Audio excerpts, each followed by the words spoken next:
Before this video starts, I'd just like to say if you'd like to enter my giveaway, don't forget to go over to my channel, hit subscribe, turn your notifications on, comment down below your gamer tag and your chosen console which you'd like to win the giveaway on, and also go over to my Twitter at POSTBOXPAT and tweet me also why you'd like to win. That's your best chances. Hope you guys enjoy, and I'm giving away a voucher once a week via the comment section and the description, so don't forget to stay tuned for them as well. Hey guys, it's POSTBOXPAT and welcome back to a new video, and today I'm going to be showing you guys my top 5 things that I want you guys to attempt or try out, or amazing things which you could do in your survival world. Now, the world that we're currently on is my old survival world, and I have duplicated the save on XboxOne to make it basically so I can go in creative with still having the other save which is in survival. Now I haven't built anything in this is just a world I used last Christmas for a special video, but other than that I'm going to be showing you guys the top 5 things that you guys could build in Minecraft survival. So the top one, so coming in at number 1, will have to be a spawn. So for my spawn, I built it up in the sky, which is a very unique idea, and no one's ever done that in survival before. It took me exactly 6 weeks to build in survival. This spawn you're looking at right now comes in at number 1, and this is a spawn in the sky. So you guys could build a spawn anywhere. Some general ideas are either on the ground, underground by using leaves, or like a floating earth with leaves over the top as a barrier, like a castle you could build your spawn in. You could build your spawn wherever you like. You could build it in the sea, wherever you like. So my spawn, this is what it looks like if you're a survival player. You'd spawn in here and you wouldn't be able to escape because I made it so you can't actually jump out unless jump boost is on. So no one can actually jump out of the spawn unless swiftness and jump boost are on, and it's just a really awesome spawn. And in survival, what a spawn should be, it should tell people about the world, what you do on the world. So here it gives like a brief summary of the world here, and then it tells you to follow down to the cave, and then down here it gives you another massive summary of the world, telling you the basic rules, giving you a story of the world, and then telling you what status the world is currently on. For example, I had 3 different statuses, 1 allowing everyone to join, 2 allowing only certain people to join, and then red only like me and super people who are related to the series, who are super helpers in my world. Now bear in mind I haven't played my world properly in about a year now, so all that sort of stuff has gone out the window currently, but it could be easily reborn and you guys could do it in your world. So that's number 1. Now my number 2 design would have to be a hotel. Now in this video I'm not going to give basic ideas, these things are going to be really cool ideas. For example, a hotel. Now a hotel in survival, what makes it very unique is everybody can have a room inside the hotel. Obviously, I had a little bit of difficulty because my subscriber count started to increase, and I struggled to make a room for every single subscriber because it would reach the height limit. But in this hotel, there are rooms on every single floor, apart from when you get up to this floor, where the park is here, and then that's where I stopped building rooms. But you can see the rooms through the windows there. You've got all these different rooms down the hotel where people can stay in, and you guys could build this in your world.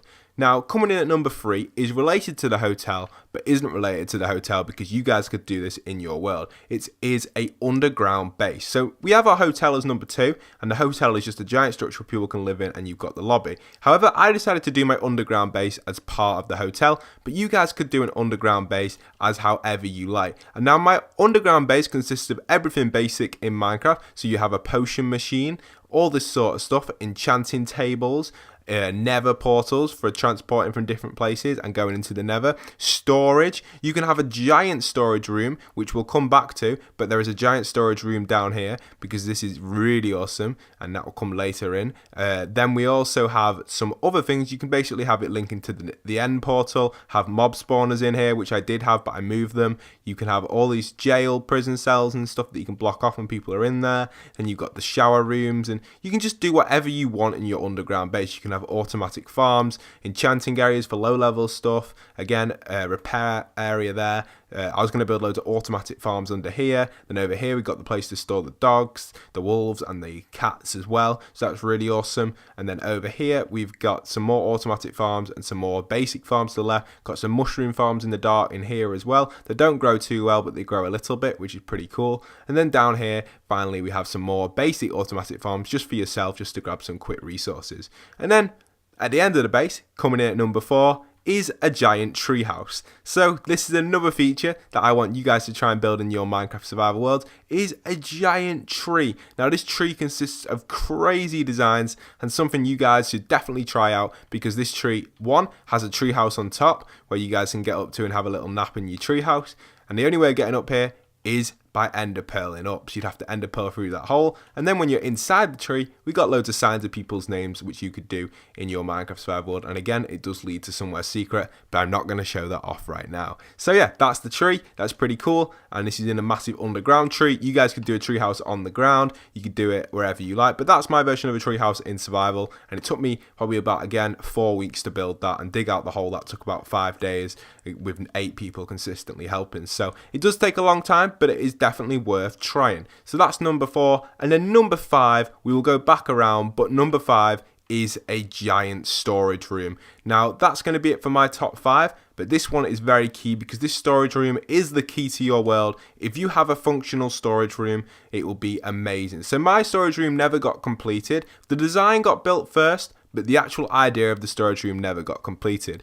Now with a storage room, you can do several designs. You can have an automatic one where your hoppers sort out your stuff, but I would recommend building it away from your structures due to that causing a lot of frame rate drop and struggling to walk around. The mistake I made with my storage is the sheer number of chests is what causes it to lag so badly. So let me explain what I did for my storage. For my storage, I just sectored each area off. Here would be all the different woods. You'd have each type of wood and then each type in its own version of slab and planks on these. So you'd have all the different types of wood on this wall here. Then over here you'd have all the different types of stone. Then over here you'd have terraforming and paths, so dirt, gravel, and any terraforming blocks like flowers and stuff. Then over here you'd have the farming items, any spare farming items lying around. I never decided what to put in this sector. And then in the back over here we have an automatic mob grinder where your mob loot would drop into here. Then over here we'd have an enchanting table so you can enchant, and then overflow storage for the mob stuff. And then also I had an overflow storage for my main storage room, which was in here. This was for overflowed items, which you could put inside of these chests. For example, we had an overflow of cobblestone. And yeah, that's really what I had up here. And we had an ender chest, and these were pistons.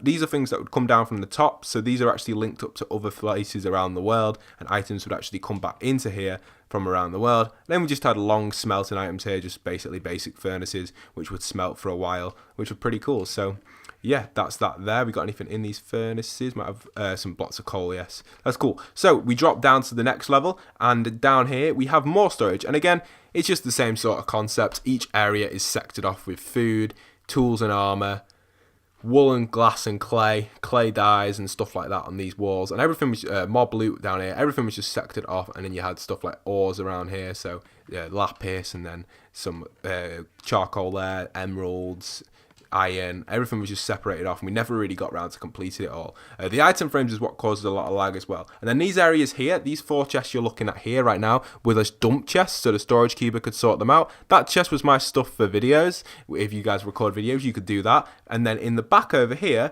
we actually had an area where you guys, if you were the storage keeper for that week, you'd sleep in here, and this would be your bed where you guys could stay. So that was pretty cool, and that was really awesome. So yeah, that's really it for this video. I hope you guys have enjoyed the ideas of my top 5. We'll go over them quickly one more time so I can show you guys the top 5 once again. Coming in at number 1 would be the giant spawn. And one thing that's really cool about this spawn, it is in the sky. But you guys could do any sort of design you like for a spawn like I was on about. You can simply have this cool up in the air spawn. And the way you do this is you use a lava bucket to measure out the spawn. And what it does, it'll tell you where you can place lava in the spawn. So let me just grab a normal bucket to pick up this lava, and it shouldn't allow me to place lava in the spawn. I think they may have patched it now, unfortunately, but you never used to be able to place lava in the spawn, so that's kind of annoying now. They've obviously patched it, but I think there might be a setting where you can switch it on where you can see where the spawn is, or I think it may be just the basic area of the spawn, like the start of the spawn. I don't know, actually. It's not letting me do it. So I had no idea how you'd work out the spawn nowadays, but back then you'd be able to register the lava. If any of you guys know how you'd work out your survival spawn, you'll have to leave a comment down below, because I have no idea. But if you have a rough idea where your spawn is, you could build a 40x4 section, and most likely people are going to spawn in there and keep experimenting and leaving and joining. That's what I did to start with, and then I realized. So when you drop down here, it drops you into the world, and then at number 2 we have the hotel. But one other way you could build a spawn is this is the sort of castle idea. I never completed it, but this sort of wall over here is what could keep people in a spawn. This nice design for a big castle wall over here, you could have it this way as well and have it going all the way around, and that's what people could spawn in, and they'd be trapped in there. I've also seen a really cool spawn involving a treehouse, which was our number 5 feature, but I can't show you that because it ain't my world. But it was a very cool spawn, and I don't know who it was, but it was just amazing and a really cool design. So hotel at number 2. At number 3, we had the underground base, which you guys could all build. Very nice design to them. You could have a simple cave entrance or whatever you want. Then at number 4, we had the giant tree, which you could put inside your underground base, because that's what I did. But you guys could have your giant tree on the surface or even in the sky floating if you wanted to. But I built mine underground because I thought it would be pretty cool. And then at number 5 is a giant storage. So if you guys want a giant storage, do it, because it is definitely really interesting and it's something that I would recommend doing in your survival world. And there you are, a giant storage. So really awesome. I hope you guys have enjoyed this video. Don't forget to leave a like, comment, subscribe. I hope you guys have enjoyed the top 5. Don't forget to try these out for yourself, and if you have anything or any other suggestions for any other videos or anything you'd like to feature in one of my videos, do contact me via Twitter and you will be free to come and join me in any videos that you guys want to get involved in. I will try and get as many people as I can to come in videos and help me out with stuff. So it's absolutely awesome to have you guys there and help me out with these videos. It's really cool. And if you'd like to come up with any other ideas for any top 5 videos or top 6, 7, however many ideas you have, we can put them into videos and you guys can help me do them. So I hope you guys have enjoyed. Don't forget to leave a like, comment, subscribe. And once again, this is POSTBOXPAT signing out.